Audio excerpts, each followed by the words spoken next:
Hello everyone, and welcome back to the channel. This is the place for those who enjoy stories that make you double-check the shadows in your own home. Today's episode was inspired by a viewer who asked, are there any real cases from China that feel like those old Jiangshi movies? Hopping corpses in Qing robes, with a talisman stuck to the forehead. Tonight's story is exactly about that. But instead of Sichuan, we're going to a derelict factory in Fenghuang County, deep in the mountains of Xiangxi, a region long associated with corpse herders and nocturnal walking dead in Chinese folklore. Officially, nothing supernatural ever happened there. Unofficially, there are scattered notes, strange testimonies, and a place the locals still refuse to cross at night. This case is known as the Fenghuang Jiangshi, the sealed workshop incident. Summer 2011. In a mountainous district near Fenghuang, on the western side of Hunan province, local authorities were preparing a major redevelopment project. On the outskirts stood an old textile factory from the Republican era. Crumbling brick walls, shattered windows, a yard overgrown with tall grass and crooked trees. For locals, it was a bad luck place. For investors, it was just a prime plot for a future shopping mall. A crew of construction workers was given simple orders: clear the lot, demolish the old workshops, and prepare the foundations for a new building. None of them knew there was something far older than the factory itself. Hidden directly beneath on the third day, an excavator was breaking up the reinforced concrete floor of one of the main workshops. Without warning, the bucket punched through and sank, leaving a square hole where the floor simply collapsed. From that opening, a wave of air rushed up, damp, heavy, and sour, like the inside of a tomb that hadn't seen daylight for a very long time. When the dust settled, the workers lowered a flashlight on a rope and peered in. Beneath them was a brick-lined chamber, almost a perfect square. One wall contained a low, black doorway, sealed shut by a massive stone slab with no carvings, no names, no symbols. Just stone. One of the workers, a man named Luo, later said that as soon as he leaned over the edge, every sound around him seemed to fade, as if someone had turned down the volume on the entire site. At first, the foreman assumed they had just uncovered an old storage basement or air raid shelter. But the longer they stayed near that opening, the more people complained about the same thing, the feeling of eyes staring up from the darkness. By sunset, the atmosphere on site was noticeably different. The temperature hadn't changed, but everyone said the air around the hole felt 1 or 2 degrees colder. That evening, the neighbors' dogs started acting strangely. Whenever someone tried to drag them near the workshop, they would dig in their paws, tremble, and whine. One dog simply collapsed on its belly, ears flat against its head, staring at the opening and letting out a low, continuous growl. The next day, a district official arrived at the site, along with a man in a light linen suit who introduced himself as an expert in cultural heritage conservation. The workers later said that this expert looked less like a historian and more like a retired officer. Sharp eyes, minimal movements, and a habit of surveying everyone in silence. They quickly issued an order: no one approaches the hole. Work in that particular workshop was to be halted, the area taped off, and security assigned around the clock. The official explanation was simple. An undocumented underground structure had been discovered, and it needed to be evaluated for historical significance. But that same night, the old security guard, Grandpa Zhang, swore he saw the lights turn on inside the condemned workshop. Twice. Within a couple of days, the crew was reassigned to other parts of the site. The hole in the floor remained, surrounded by barriers and warning signs. No one saw any scaffolding or equipment being lowered inside, yet a black minivan with no regional license code started visiting the site almost every evening. It never stopped at the main gate. Instead, it slipped into a narrow alley behind the factory. 2 younger workers once followed it from a distance. They watched the same expert and 2 unknown men step out. One carried a narrow wooden box, the other a roll of yellow paper and a metal case. They disappeared into the shadows against what should have been a completely solid wall. The next morning, someone noticed a heavy concrete block had been shifted, leaving scratch marks on the ground and footprints leading toward the building's foundation. Only fragments of what happened underground ever surfaced later, in off-the-record notes and in stories no one dared sign their name to. According to those accounts, the stone slab did not block a tunnel, but a small inner chamber, about 3 meters long and 2 meters wide. Along one wall stood a greenish stone sarcophagus, veined with age cracks and strange dark stains, as if someone had once tried to open it by force.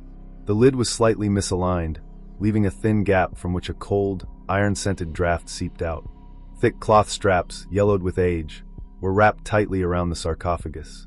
On those straps, faint cinnabar characters could still be seen if you shone a light just right.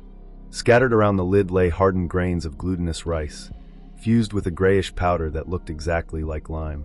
When they finally heaved the stone lid aside, what they found inside didn't look like an ordinary skeleton. It was a body dressed in the formal official robes of a late Qing mandarin. The fabric was faded but mostly intact, the embroidery still visible. There was a torn scrap of yellow talisman paper stuck to the forehead, with just half of a single character remaining. The rest looked as if it had been ripped off long ago. The person was short, around 1.5 meters, but the body appeared heavy and compact, padded by layers of cloth beneath the robes.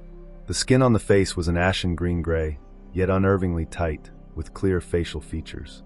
The fingers ended in darkened, elongated nails. One of those present allegedly touched the exposed forearm with a gloved hand.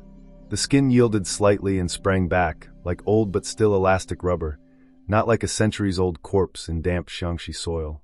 Some versions of the story claim that the heritage expert wasn't a typical academic at all, but a Taoist practitioner working quietly with certain state departments. He supposedly identified the setup immediately as a classic corpse-sealing ritual, used when the dead were considered dangerous even after burial. According to him, the glutinous rice was meant to absorb energy, the lime to cut off the flow of qi, and the talisman to pin the spirit in place. The canvas straps were tied in special binding knots, like chains for a corpse. But that only raised more questions. Who is this person, buried like a high-status official, yet sealed like a monster? And why put this stone coffin beneath what would later become an industrial building, instead of in a normal family tomb? Officially, the decision was made to move the remains to a provincial facility for examination. Work around the workshop was halted. The crew received strict instructions not to approach the taped-off area. That night, only 2 guards remained on site, Grandpa Zhang and a younger man named Wen. Close to midnight, their radios started crackling with heavy static before cutting out altogether, even though the nearest cell tower was less than a kilometer away. Zhang later reported hearing a metallic clanging from inside the sealed workshop, as if something heavy had rattled against iron. This was followed by a slow, labored breathing sound, echoing somewhere in the dark, deep, dragging inhales and exhales, like someone forcing damaged lungs to keep working. When, stationed closer to the main gate, had a direct line of sight to the second floor of the old factory. One of the tall rectangular windows, which had lost its glass years ago, usually looked into an empty hall. That night, something was standing there. In the frame of that window, he saw a human-shaped silhouette, motionless, arms hanging straight down, body slightly tilted forward, like a stiff figure trying to lean into a step. The head seemed wrong. Wen swore he couldn't make out any features, no face, no hair, just a dark, flat rectangle where the head should have been. Thinking it might be a trespassing worker, Wen shouted, demanding to know who was up there. The figure didn't move. It didn't even flinch. For a few seconds, nothing happened. Then, in the blackness behind the shape, a brief flash of pale light flared, as if someone had triggered a camera or an electrical arc. In that split second, Wen thought he saw something like a Qing-style hat and the faint pattern of embroidered robes.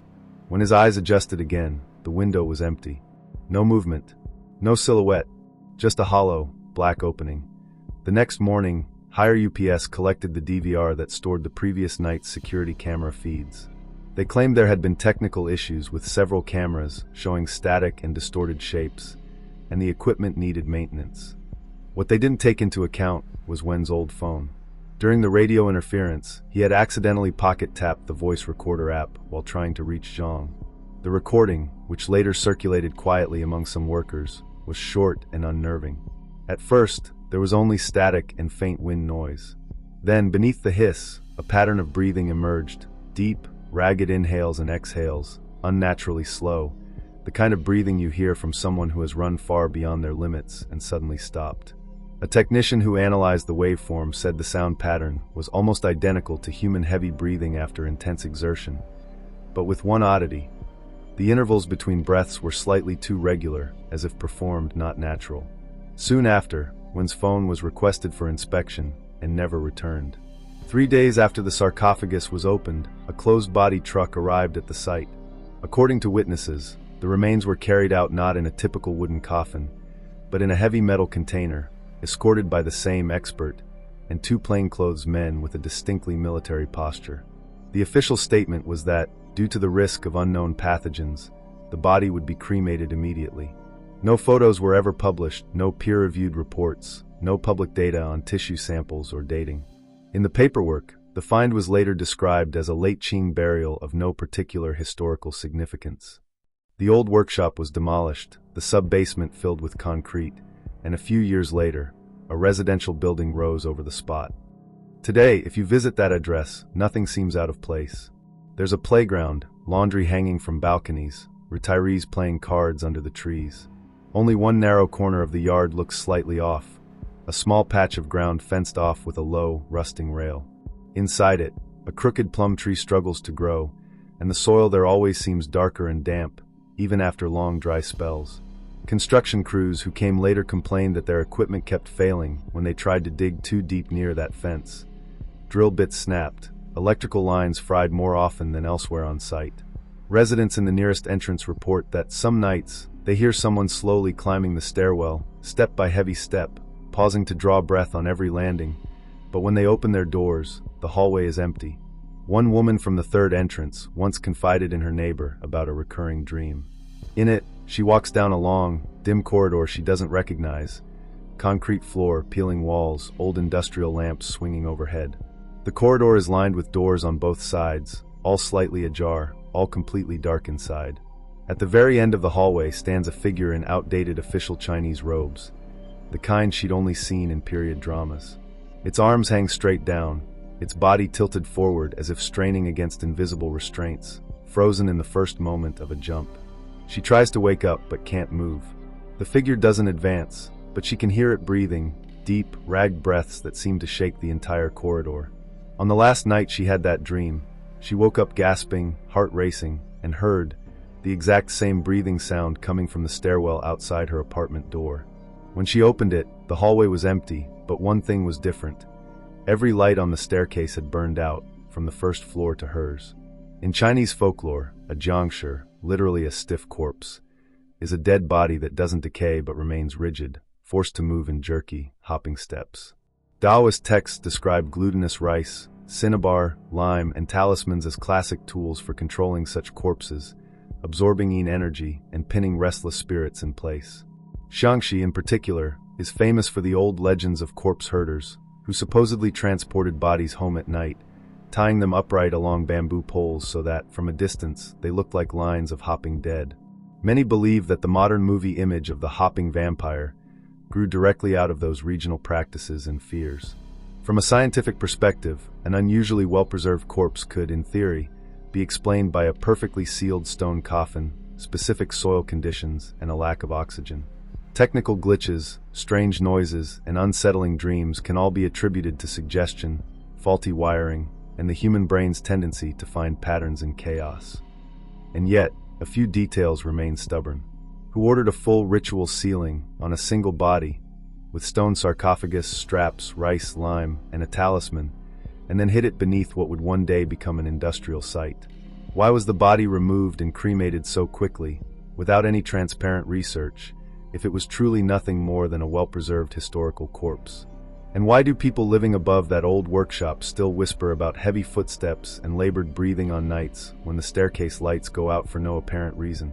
Locals sometimes sum it up in a single sentence.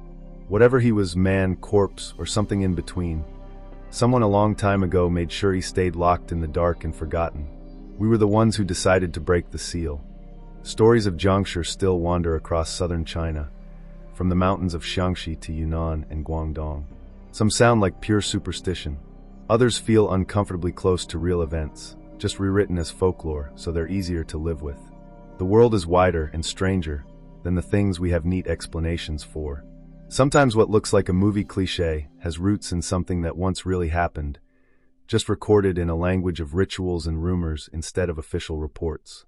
If you'd like to hear more about Jiangshi, corpse herders, or other creatures that only come out after dark, let me know in the comments. Maybe the next episode will be based on your suggestion.